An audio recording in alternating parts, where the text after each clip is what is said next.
Before I discuss habit trackers, I wanted to recommend a couple of books that provide a great foundation for establishing healthy habits or breaking bad habits.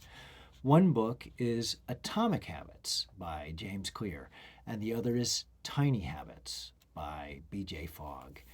You can find them in print or an audio version on audible.com.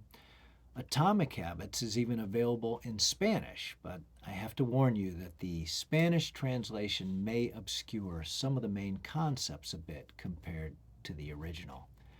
So, habit trackers, they can be absolute game changers. To give you just one example, I play a musical instrument, which I enjoy, but I still found myself struggling to practice consistently. Well, thanks to habit trackers, it has been many months since I've missed even a single day of practice. When I started using a habit tracker to track my practice, I decided I'd aim to play for just 5 minutes a day, which almost always turns into much more, but that's the minimum. And I decided I would strive to keep the chain of boxes in my habit tracker unbroken. Tracking my practice with a habit tracker soon switched my identity from somebody who struggles to find time to practice or who might even feel guilty about taking time from other pursuits to practice to someone who now prioritizes practice and just never misses a day, even on vacation. And even though my minimum is just 5 minutes, on average I spend a lot more time than that practicing. Here's an example of a couple of habits I'm presently tracking. You'll notice that I write just the first letter of each month there to mark the month, and then I fill in each daily box after I complete my habit each day. Of course, if you miss a day, you leave the box blank, and you make a firm commitment not to miss 2 days in a row. The idea is to create an unbroken chain of days for as long as you can. And since the more frequently you do something, the more habit forming it becomes, some form of daily practice works best with habit trackers. They're not really for things you do maybe 2 times a week. At least that's my experience. So going back to the musical instrument example, instead of setting some unrealistic time goal, which I've done in the past, like I'm going to practice for an hour a day, or 2 hours, or 4 hours, I suggest that you start tiny, so tiny that you can always do it.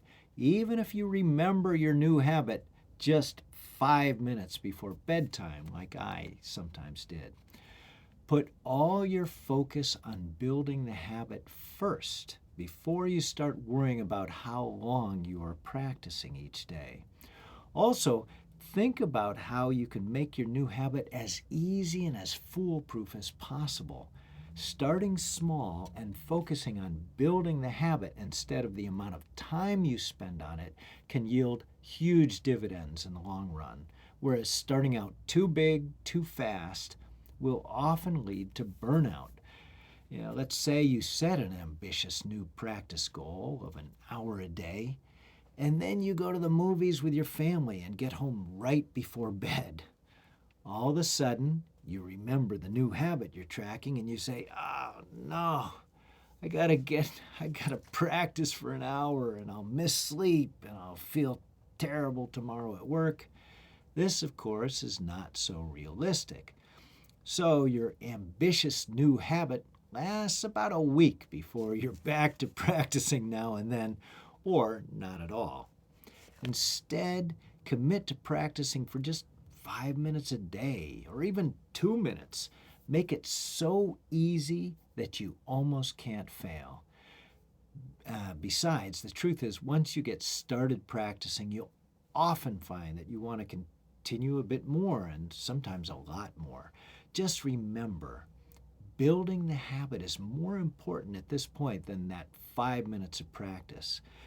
It is true that even 5 minutes a day will grow your skills a bit, especially if you do it every day.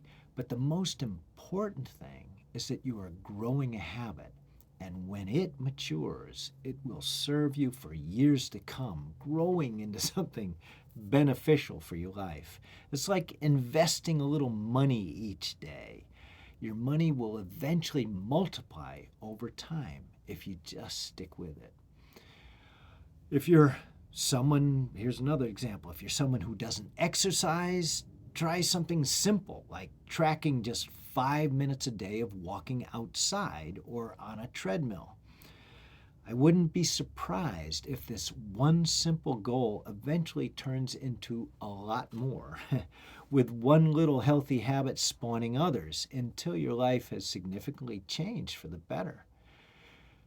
Filling in that habit tracker box each day is like a way of rewarding your effort and renewing your commitment, making you more likely to repeat the habit tomorrow.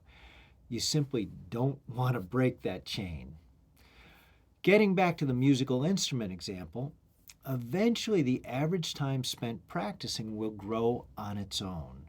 When you do something every day, it tends to grow in your consciousness. So dedicating more time to it gets easier as the habit grows solid. In addition to aiming for short practice sessions at first, are there other ways that you can make your new habit as easy to do as possible? For example, I leave my small flutes on my desk ready to play, and also some music on a stand ready to go. Try to remove any little friction like, I have to go upstairs to get my instrument out of the closet. That which may just be enough friction to make you blow off practice if you're exhausted after a long day like I am now. So remove the friction. I've developed many new healthy habits by making what I want to do as easy and as convenient as possible. And one healthy habit often leads to others, which leads to others. BJ Fogg is an excellent resource on this subject, but consider linking a desired habit to a well-established older habit. For instance, if you have a cup of coffee every morning without fail, link your new habit of daily planning to that time while you savor your coffee or immediately afterwards. Here's another example of linking. I linked weightlifting to my cold plunge in the morning. I like the cold plunge to wake up and feel good, but afterwards I am pretty chilled, so I'll either lift weights like crazy or on rest days from lifting, I'll do some other vigorous exercise immediately afterward to warm up. In this case, I linked a more sporadic practice, weightlifting, to an established habit, cold plunging, to turn weightlifting into a solid routine. As mentioned, one good habit tends to lead to other good habits, which leads to others. Just start small. So, in conclusion, if you haven't already, consider giving the habit trackers in the back of your monthly planner a try. Maybe just 1 or 2 new tiny habits at a time. And if you're new to research on forming healthy habits or breaking bad ones, you might want to listen to or read Atomic Habits by James Clear or Tiny Habits by BJ Fogg, or read some of their articles online.